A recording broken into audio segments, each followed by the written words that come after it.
Thank you for joining us for a new edition. This week we're putting the focus on rural France. Like in other European nations, the 19th and 20th century saw a mass exodus towards urban centres, and that demographic shift has had lasting effects.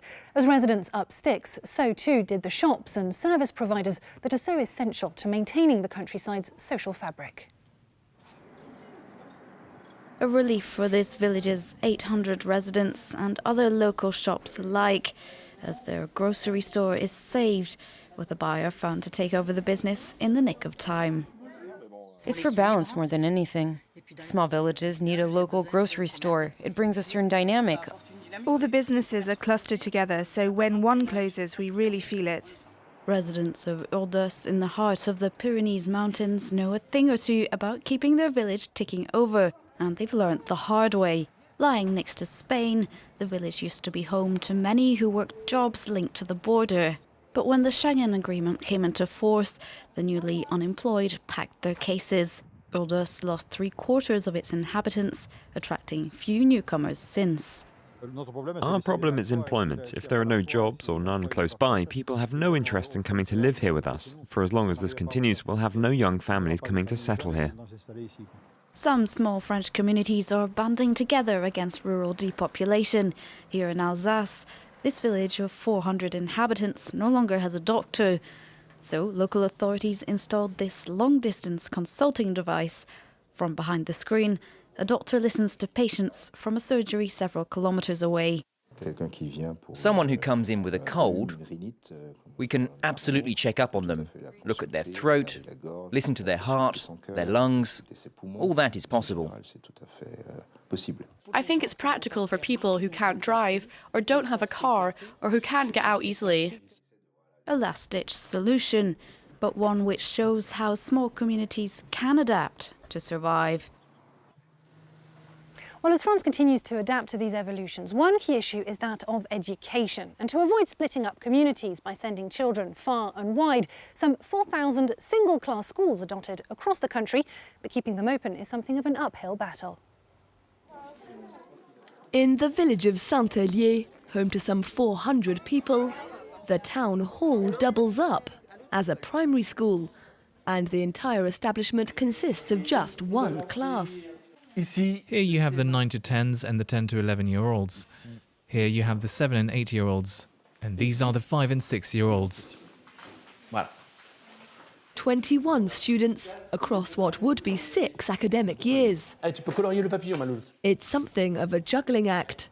One task for the older children and corrections for the younger ones.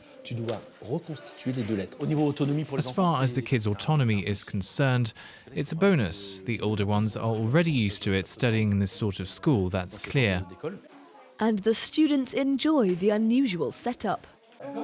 We can help each other, we can help the younger ones. If we weren't all in the same class, I'd need to go to a different town because I'm the only one in my age group.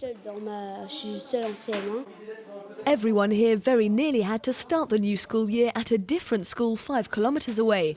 The teaching post was almost dissolved, but the local council successfully fought that, deciding instead to invest in their one-class school.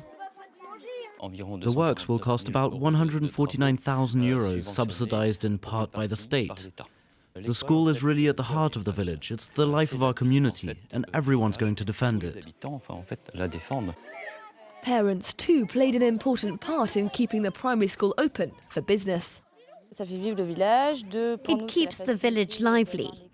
It's convenient having the school here where we live, and it brings all of us together. And all the children know each other. These little schools need to have a future in France. It's the center of our village. For the time being, at least, the fight is over. Afternoons here still mean home time. Now, rural France also faces a technological divide. All are not born equal when it comes to cell phone and internet coverage. The French call these isolated areas zones blanches, or white zones. And as you're about to see, filling in the gaps is as much a social as it is an economic necessity. No, still no bars, still no signal. Difficult to send a text in the Breton village of Morbihan, except for in one bizarre hotspot known to locals. Certain providers pick up signal around the cemetery. Who knows why? When it comes to mobile phone reception, the village is off the grid. We just don't get any signal, no matter which provider. It never works. I pay my phone bills. I want to get what I'm paying for.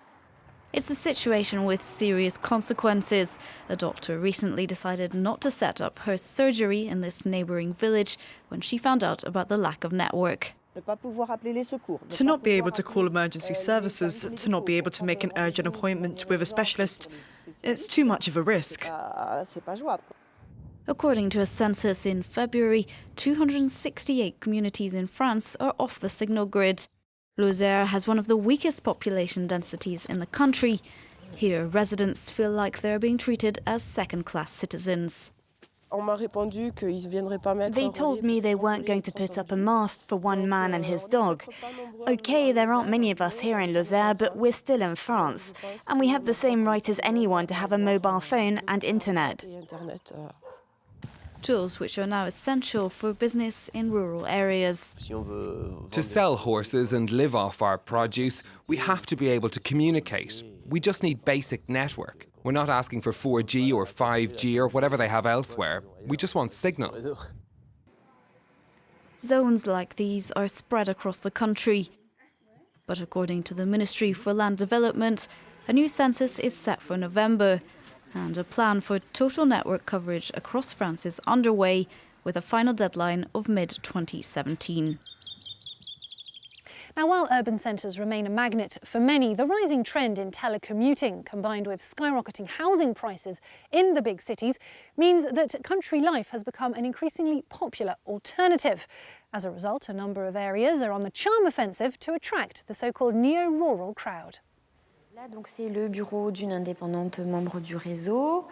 Là, on a a co-working space in the middle of the French countryside. A local initiative called Soho Solo encourages entrepreneurs to move their businesses to the Gers department. Michel Ribera only pays €50 a month for an office that comes with its own furniture and an internet connection. On n'est pas seul. We're not alone. We have support, and we feel it.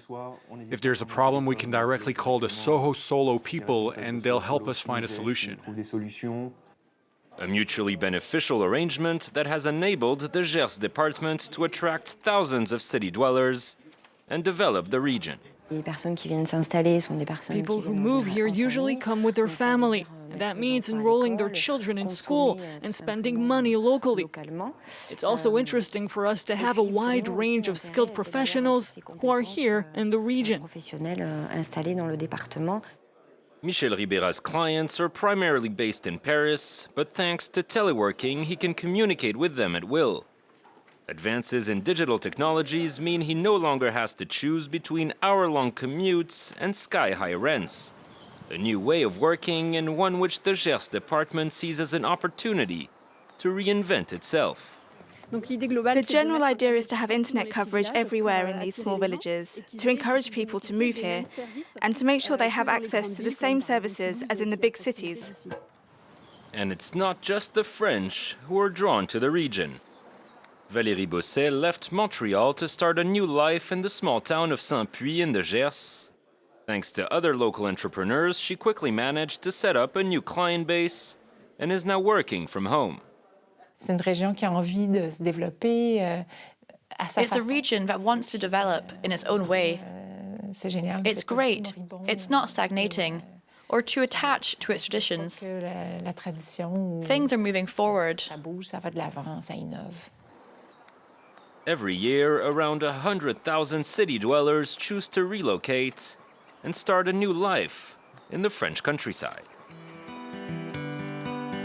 Well, that's how we leave this edition of France in Focus. Thanks for watching. Stay tuned to France 24.